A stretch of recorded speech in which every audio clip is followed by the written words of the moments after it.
Making of a Nation, a program in special English.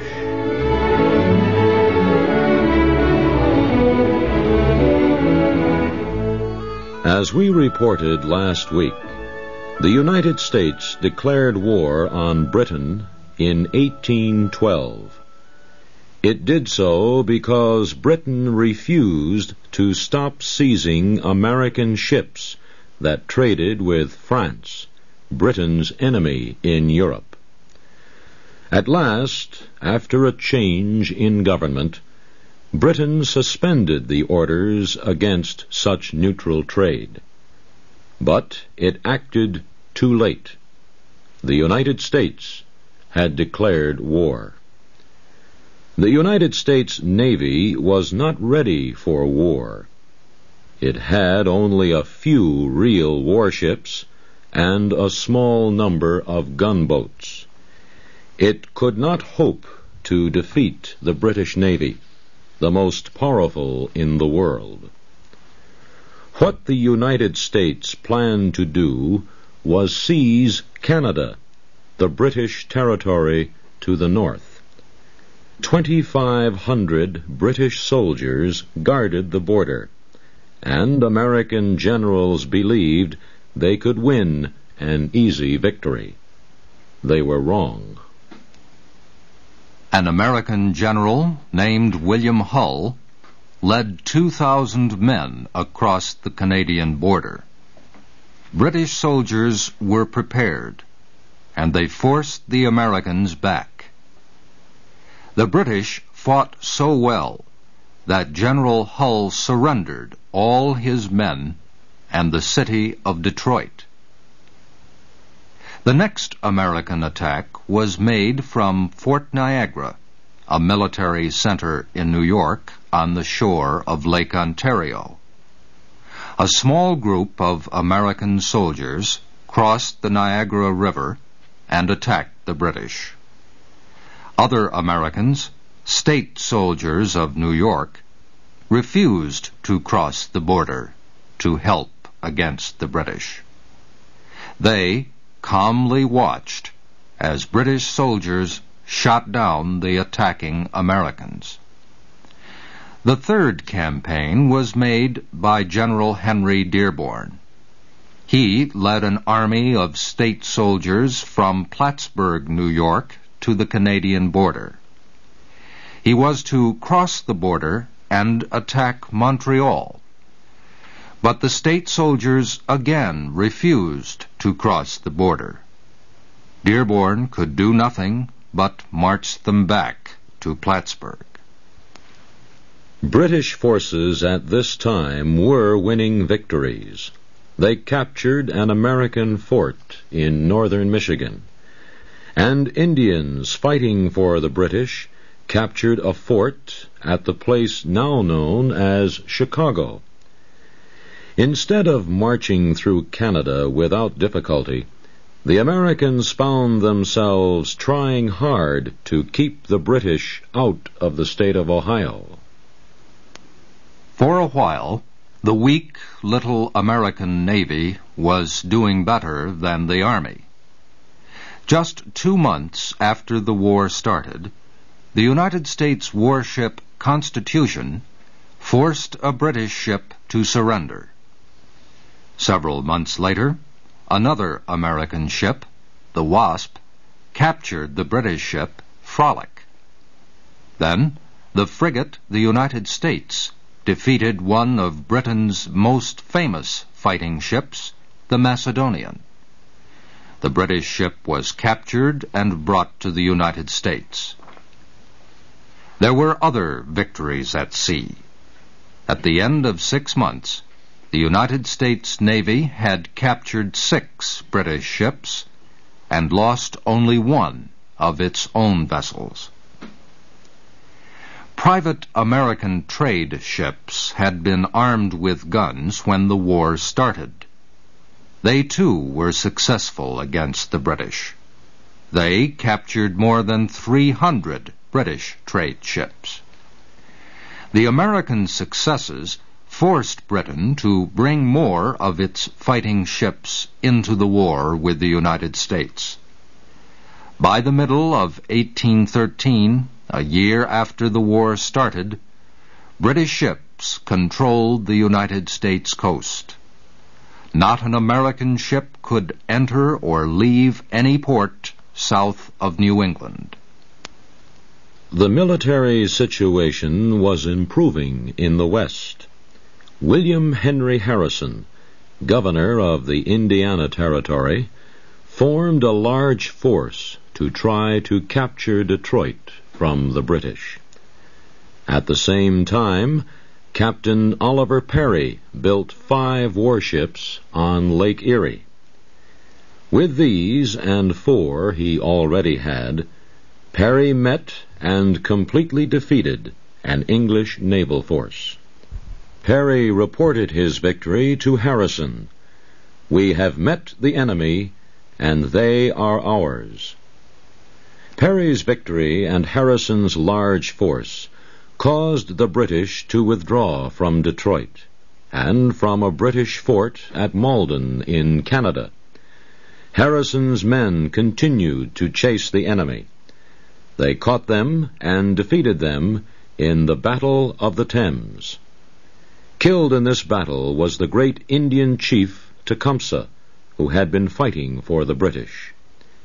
United States forces made new attempts to win control of Lake Ontario and invade Canada across the Niagara River, but none of these succeeded. Late in 1813, British soldiers crossed the river and captured Fort Niagara. They also burned the town of Buffalo. By April 1814, Napoleon was forced from power in Europe, and the war between France and Britain was over. This permitted Britain to send many of its soldiers in Europe to fight against the United States. 14,000 troops were sent to Canada. A smaller force was put on ships that sailed along the American coast. Another group of British soldiers was sent to Jamaica to prepare for an attack on New Orleans. The British planned to send an army of 11,000 men down from Canada into New York. But before this, the soldiers aboard ships along the American coast were to attack the Chesapeake Bay area and threaten Washington and Baltimore. About 4,000 British soldiers landed on the Chesapeake coast, southeast of Washington. They marched quickly toward the capital. An American general, William Winder, commanded a force 2 times the size of the British group. Winder was not a good general, and his troops did not defend well. The 2 sides met at Bladensburg, a town 10 kilometers from Washington. The British attacked, and at first the American defenders held their ground. But then British soldiers broke through the American lines, and the Americans began to run away. General Winder ordered his men back to Washington. A group of sailors refused to retreat with their artillery. Commanded by Joshua Barney, the 400 sailors chose to stand and fight. The struggle did not last long against the 4,000 British soldiers. Barney held his position for a half hour before enemy soldiers got behind his men and silenced the guns. Barney was wounded seriously. The British thought so much of his courage that they carried him to a hospital for their own soldiers at Bladensburg. Barney himself said the British officers treated him as a brother. Once the British force had smashed through Barney's Navy men, nothing stood between it and Washington. The enemy spent the night about half a kilometer from the Capitol building. The commanders of the British force General Robert Ross and Admiral Sir George Cockburn, took a group of men to the Capitol and set fire to it. Then the two commanders went to the White House to burn it. Before setting fire to the President's home, Cockburn took one of President Madison's hats and the seat from one of Dolly Madison's chairs. The Admiral found the President's table ready for dinner. As a joke, he took a glass of wine and toasted the health of President Jemmy. President Madison had fled the White House earlier. He crossed the Potomac River and started toward his home in Virginia. He joined his wife on the road the second day, and they decided to wait with others about 25 kilometers from Washington. The President returned to the Capitol 3 days after he left it. The British, after burning most public buildings, had withdrawn. The British coastal force next attacked the city of Baltimore. But this time, the defenses were strong, and the attack failed. Baltimore port was guarded by Fort McHenry. British warships sailed close to the fort and tried to destroy it with their guns.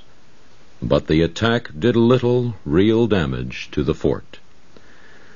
A young American civilian, Francis Scott Key, was aboard one of the British warships during the 25-hour shelling of Fort McHenry. He and a group of others had gone to the ship with a message from President Madison.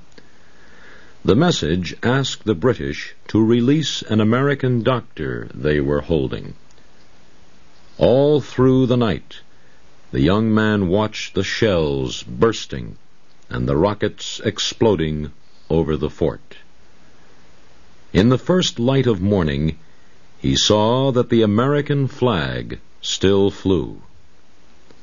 On the back of an old letter from his pocket, Francis Scott Key wrote the words of the Star-Spangled Banner, the national anthem of the United States. That will be our story next on The Making of a Nation.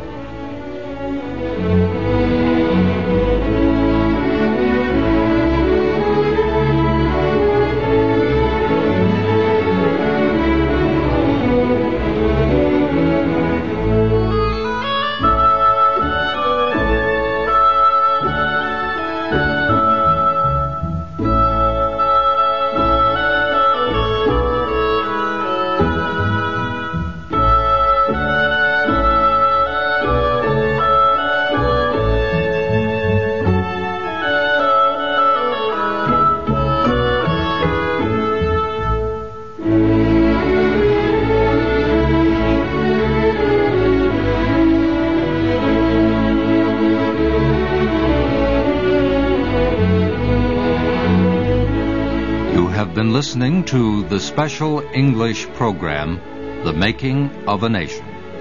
Your narrators were Larry West and Frank Oliver. Our program was written by Frank Beardsley.